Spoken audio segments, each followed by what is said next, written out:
Hay radios que se conforman con ser la radio del pasado. Otras miran hacia futuros lejanos. Nosotros pensamos que la mejor forma de seguir creciendo es actuando en el presente. WU Radio, la radio del hoy.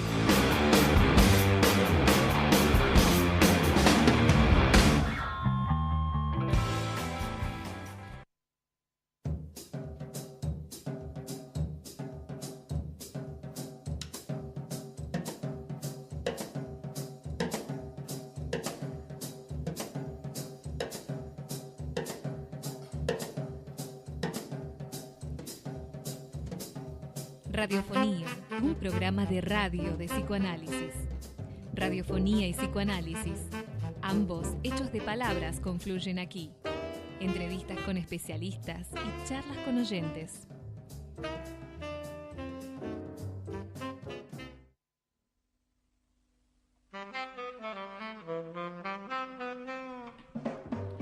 Buenas tardes, damos comienzo a nuestro programa de hoy de radiofonía, como es habitual,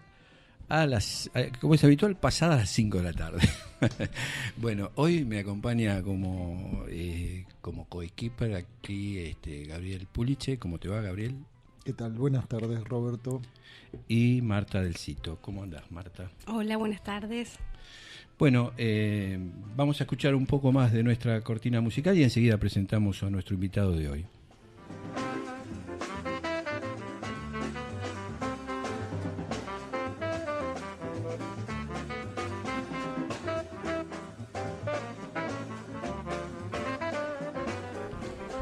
Bueno, estamos aquí con Nicolás Cerruti. ¿Cómo te va, Nicolás? Hola, ¿cómo están? Bueno, Nicolás, un gusto volver a encontrarte. Qué suerte que me encontraste. En este ámbito radial. Bueno, con Nicolás Cerruti hoy vamos a hablar de una nueva publicación que se titula Lo absurdo y el humor. Y bueno, vamos a presentarlo para aquellos que lo quieren conocer aún más. Bueno, Nicolás es psicoanalista, supervisor, coordina grupos de estudio. Acá tengo una vasta lista de actividades que hace. Escritor, entre ellos escribió este último libro que acaba de nombrar Roberto. Y coordina la sección de literatura en la página El Sigma. Y también dirige la colección de novela Viva, Música y Psicoanálisis, Literatura y Psicoanálisis en la casa editorial Letra Viva, donde también es editor. Bien, Nicolás, como bien decía Marta, estoy medio mal de la voz hoy. Bueno, buenísimo. Genial. Sos, el director, el editor de la colección Psicoanálisis y Literatura de Letra Viva. Exacto, sí. De esa colección, de la colección de música y psicoanálisis, que casi es una consecuencia de literatura y psicoanálisis, porque más que nada toma el aspecto poético o sonoro de la palabra, y de la colección de novela viva, donde se sigue uno interrogando por la narrativa ahora, como decía Humberto Eco, cuando hay cosas que no se saben, no se pueden decir desde el teorizar. Muchas veces la narrativa, la ficción, ayuda para avanzar. Y me parece que fue una propuesta que han tomado muchos psicoanalistas que escriben muy bien, y otros de las letras o demás, o simplemente gente que le interesa escribir, que se han acercado a Letra Viva para ser parte de la colección, que ahora el 12 de octubre se va a hacer el lanzamiento como oficial. Ya tenemos 13 títulos, pero se va a hacer en el Museo del Libro y de la Lengua como el lanzamiento de esa colección de novela. Ya van 13 títulos. 13 títulos, sí. Bien, porque hay como dos cuestiones que me parece interesante, ¿no? Por un lado, que desde el inicio Freud toma referencias de la literatura permanentemente, ¿no? Empezando, claro, por Edipo, sin ir más lejos, ¿no? Pero por otro lado, también hay un cierto fenómeno creciente que es el de los psicoanalistas escritores y novelistas, ¿no? Que parece que es de algún modo como el reverso de eso, ¿no? Sí. Se me ocurría un poco pensando en voz alta. Claro. Sí, yo me encuentro por lo general con los dos fenómenos. El fenómeno del psicoanalista que se brinda a la escritura y que tiene un lazo con la escritura, que por lo general son psicoanalistas más bien curiosos, son psicoanalistas que no solo como Freud han abordado en sus lecturas temas más amplios y que son culturalmente más amplios, sino también el otro fenómeno de los psicoanalistas, ¿no? Dado que estábamos en la editorial Letra Viva, de los psicoanalistas que por ahí se animan a publicar libros especializados y entonces es un primer vínculo con la escritura, con otro fenómeno que para mí es aparte de cualquier de la literatura y del psicoanálisis, que es relacionarse con la palabra escrita, que ya todo es un tema. Lo que vos decías me parece importante. No es que hay psicoanalistas, muchos psicoanalistas que escriban bien, pero sí que se proponen interesantemente a un trabajo y se predisponen a un trabajo. Yo creo que incluso hasta Freud podía, por sus ideales y demás, decir que no escribía bien y nosotros lo disfrutamos, ¿no? Y él tenía, y de hecho ha ganado premios y demás, pero nunca los ha recibido porque su interés o su fuerza era por otro lado. Sí, pensaba que de algún modo el novelista sale en Freud en la presentación de los primeros historiales, ¿no? Que hay como algo de novelado, se podría decir incluso, ¿no? Pero más allá de, Freud sale en eso por sus lecturas y demás, y me parece que podemos encontrarnos con un Freud escritor, ¿no? Gracias a que su lazo es hacia el psicoanálisis y lo que estaba creando ahí, porque si una persona se brinda a la escritura, por lo general no es que va a ser siempre así, pero hay un gran padecimiento, una gran entrega, hay un proceso de duelo, ahí es una dificultad la escritura. Un goce, ¿no? Un goce en sí mismo, sí. Entonces, me parece que gracias a que él no estaba abocado a ser un gran escritor, aunque tenía referencias de anteriormente él leía en castellano El Quijote, por ejemplo. Sí, claro. Y no solo por aprender la lengua castellana, sino por eso, por encontrar... Por el amor a la literatura. Exacto, ¿no? Exacto. Y las consecuencias que él saca, eso me parece lo fundamental. Que nunca lo torció de la idea de crear una cuestión hacia la humanidad que no pasa por la escritura solamente. Pero me parece que en ese punto Freud nos ha brindado esos historiales porque no se embargó en el fenómeno de la escritura tal cual un padecimiento, una creación. No, al contrario, ¿no?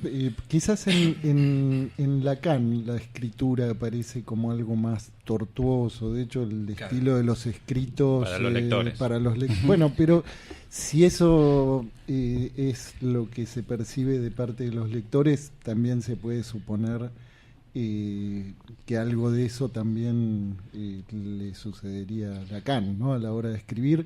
En Freud da la sensación de que la pluma corre como en esta me acuerdo de la película, ¿no? Del Marqués de Sade, cuando se ve que no puede parar de escribir, ¿no? Esa fiebre por escribir que no parece que sea lo que le sucedía a Lacan, ¿no? Que no tenía la fiebre de la oralidad. Sí, claro. sí. ¿Y vos, Nicolás, cómo te encontrás con la escritura? No me encuentro con la escritura. Para mí es un conflicto permanente. Es un conflicto que, por ejemplo, sitúo este momento. En este momento estoy tratando de encarar lo que se podría llamar una novela, supongamos. Sí. Saquémosle entonces que es una novela, es algo, un ejercicio narrativo, una prosa poética, no lo sé, se va construyendo y esta es la primera vez que me animo a trabajarlo con otra persona, pero desde las bases. O sea que yo voy escribiendo paralelamente, voy a esta persona, que es una poeta, María Malusardi, y lo vamos trabajando y lo vamos puliendo y demás. Y para mí es claramente un continuo de sensaciones donde de repente uno siente rechazo, de repente uno siente conflictos, de repente uno siente entusiasmo y que hay algo ahí que fluye, o ajenidad.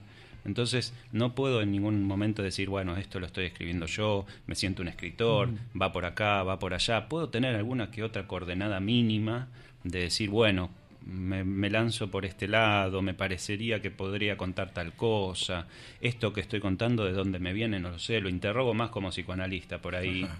Sí, claro. es interesante. Este doble oficio. Sí, porque... Y entonces, en este momento de la escritura, sí puedo sentir que se está escribiendo algo porque me resulta ajeno lo que se está plasmando, donde no sale de mí. O sea, ninguna de esas cosas me pasaron a mí. Yo voy aprendiendo lo que le está pasando al protagonista y yo también quiero saber qué le pasa. Ajá. Pero el que se tiene que sentar a ver qué pasa soy yo. Y bueno, en ese momento hubo como mucho trabajo de análisis, de libros escritos. Cada libro es un ejercicio de escritura. Sí, eso te iba a preguntar. Con los libros anteriores, ¿te pasó lo mismo o cómo fue ese proceso de escritura? Sí, para mí se fue construyendo. Antes, por ejemplo, de María Malusardi, también hice un trabajo muy intenso con María Magdalena, por ejemplo, de una novela que la escribí tradicionalmente, después le saqué todos los signos de puntuación por el tema que se encaraba, me parecía que tenía que ser así, después todas las mayúsculas, todo, y lo fuimos trabajando oración por oración, encontrando el ritmo, encontrando la sonoridad de las palabras y demás. Fueron 4 años más o menos esa escritura y demás, donde decidí después, no va esa cosa. 4 años de escritura. Sí, para nada.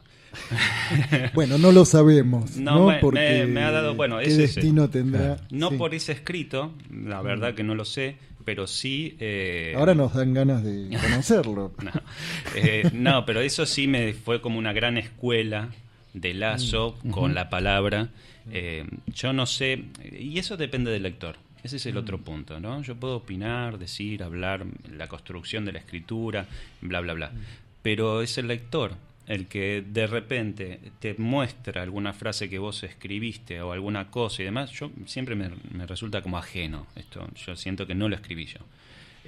Por eso también me cuesta mucho escribir, porque es como cuando voy con algo planteado, bueno, ¿y por dónde sigo? Porque esto ¿cómo hice para hacer esto? Claro. Entonces, en esa construcción, bueno, es siempre el mismo juego, brindarse a algo que uno no sabe cómo se hace. Que está ese otro, digamos, ¿no? Como decía Borges, de alguna manera, ¿viste? En mi caso, está la ausencia del otro. Borges y el otro, ¿quién es el que ¿quién es el que habitado por un extraño escritor? Sí, bueno, pero Borges tenía un otro. Para mí fue un trabajo más de que el otro se vaya. Claro, Borges tenía otros, tenía referencias y tenía sus obsesiones, donde por ahí sí el otro trastabillaba un poco y él los construía con una ficción. Esto que vos estás diciendo me parece era más una referencia de él en una construcción de él como escritor, ¿no? Con ese otro. Pero era más un otro que construía en esa ficción. No sé cuánto lo tenía él directo o presente. Como un exorcismo. Yo creo que en un punto sí. Él es muy interesante la historia de Borges, cómo él empieza a escribir. Es muy interesante. Tras un golpe con una ventana donde él creo que pierde la vista en un momento y demás, y le tienen que empezar a leer y él no entendía las palabras, y ahí es donde se larga a escribir el primer cuento en ese fenómeno. Es muy interesante. Entonces Borges es como invención de la escritura y del escritor, va paralelamente, me parece, en su caso. Sí, ¿dónde estará esa ventana, ¿no? Para ir a golpearse? Y por la drogué, quizás. Vamos a escuchar un tema musical y enseguida volvemos, ¿te parece, Dale. Nicolás? No sé por qué te fuiste ni por qué